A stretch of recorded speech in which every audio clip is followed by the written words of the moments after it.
Chapter 47. I returned to the West. I have given many yoga lessons in India and America, but I must confess that, as a Hindu, I am unusually happy to be conducting a class for English students. My London class members laughed appreciatively.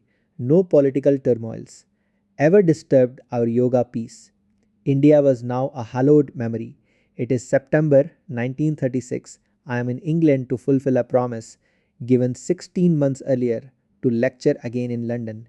England, too, is receptive to the timeless yoga message. Reporters and newsreel cameramen swarmed over my quarters at Grosvenor House. The British National Council of the World Fellowship of Faiths organized a meeting on September 29th at Whitefield's Congregational Church, where I addressed the audience on the weighty subject of how faith in fellowship may save civilization. The 8 o'clock lectures at Caxton Hall attracted such crowds that on 2 nights, the overflow waited in Windsor House Auditorium for my second talk at 9:30.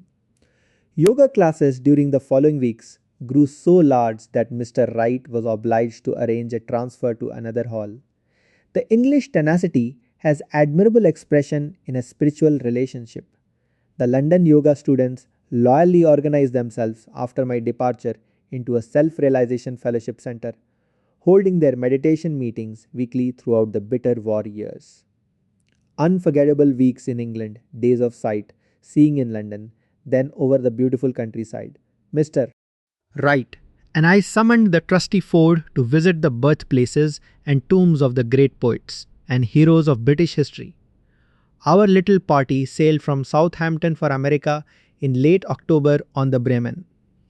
The majestic Statue of Liberty in New York Harbor brought a joyous, emotional gulp not only to the throats of Miss Bletch and Mr. Wright, but to my own.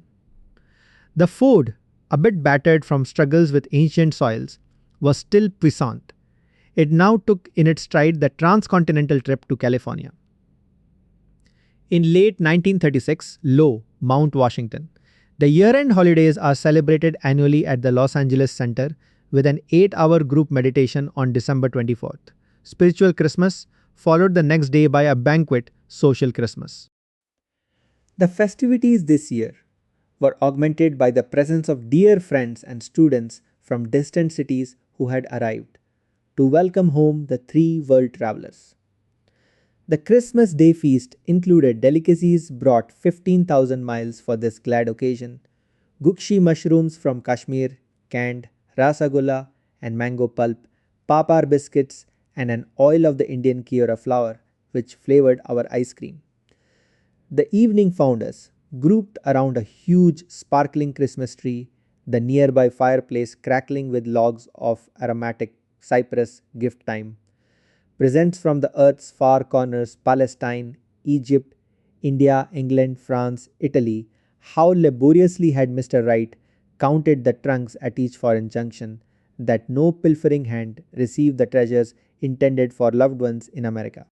Plaques of the sacred olive tree from the Holy Land, delicate laces and embroideries from Belgium and Holland, Persian carpets, finely woven Kashmiri shawls, everlastingly fragrant sandalwood trays from Mysore, Shiva, bullseye stones from central provinces, old Indian coins of dynasties long fled, bejeweled vases and cups, miniatures, tapestries, temple incense and perfumes, Swadeshi cotton prints, lacquer work, Mysore ivory carvings, Persian slippers with their inquisitive long toe, quaint old illuminated manuscripts, velvets, brocades, Gandhi caps, potteries, tiles, brasswork, prayer rugs booty of 3 continents.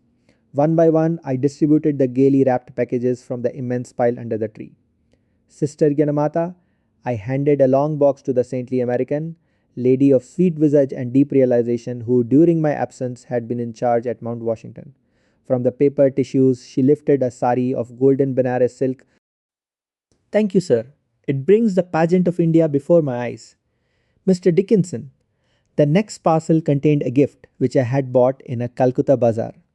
Mr. Dickinson will like this. I had thought at the time. A dearly beloved disciple, Mr. Dickinson had been present at every Christmas festivity since the 1925 founding of Mount Washington. At this 11th annual celebration, he was standing before me, untying the ribbons of his square little package, the silver cup. Struggling with emotion, he stared at the present, a tall drinking cup. He seated himself some distance away, apparently in a daze. I smiled at him affectionately before resuming my role as Santa Claus. The ejaculatory evening closed with a prayer to the giver of all gifts, then a group singing of Christmas carols.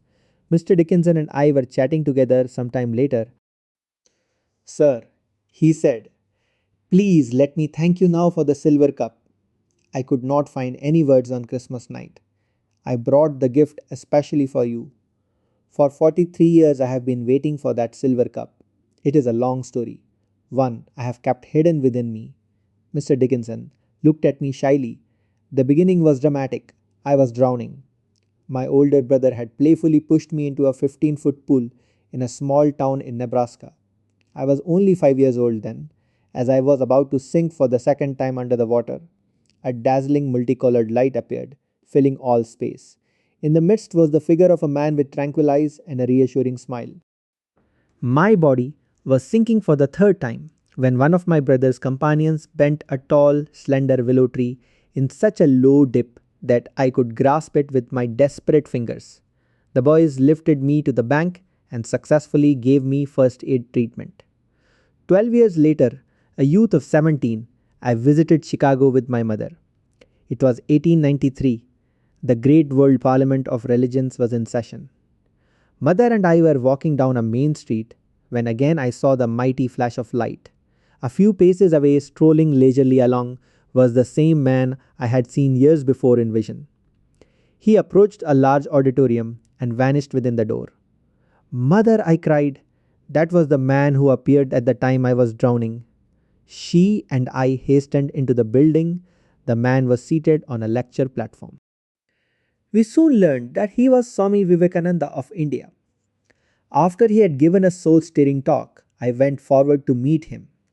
He smiled on me graciously, as though we were old friends. I was so young that I did not know how to give expression to my feelings, but in my heart I was hoping that he would offer to be my teacher. He read my thought. No, my son, I am not your guru. Vivekananda gazed with his beautiful piercing eyes deep into my own. Your teacher will come later. He will give you a silver cup. After a little pause, he added, smiling, he will pour out to you more blessings than you are now able to hold. I left Chicago in a few days. Mr. Dickinson went on and never saw the great Vivekananda again. But every word he had uttered was indelibly written on my inmost consciousness. Years passed. No teacher appeared. One night in 1925, I prayed deeply that the Lord would send me my Guru. A few hours later, I was awakened from sleep by soft strains of melody. A band of celestial beings carrying flutes and other instruments came before my view. After filling the air with glorious music, the angels slowly vanished. The next evening, I attended for the first time one of your lectures here in Los Angeles and knew then that my prayer had been granted. We smiled at each other in silence. For 11 years now, I have been your Kriya Yoga disciple, Mr. Dickinson continued. Sometimes I wondered about the silver cup. I had almost persuaded myself that Vivekananda's words were only metaphorical. But on Christmas night, as you handed me the square box by the tree, I saw, for the third time in my life, the same dazzling flash of light. In another minute, I was gazing on my Guru's gift, which Vivekananda had foreseen for me 43 years. Earlier, a silver cup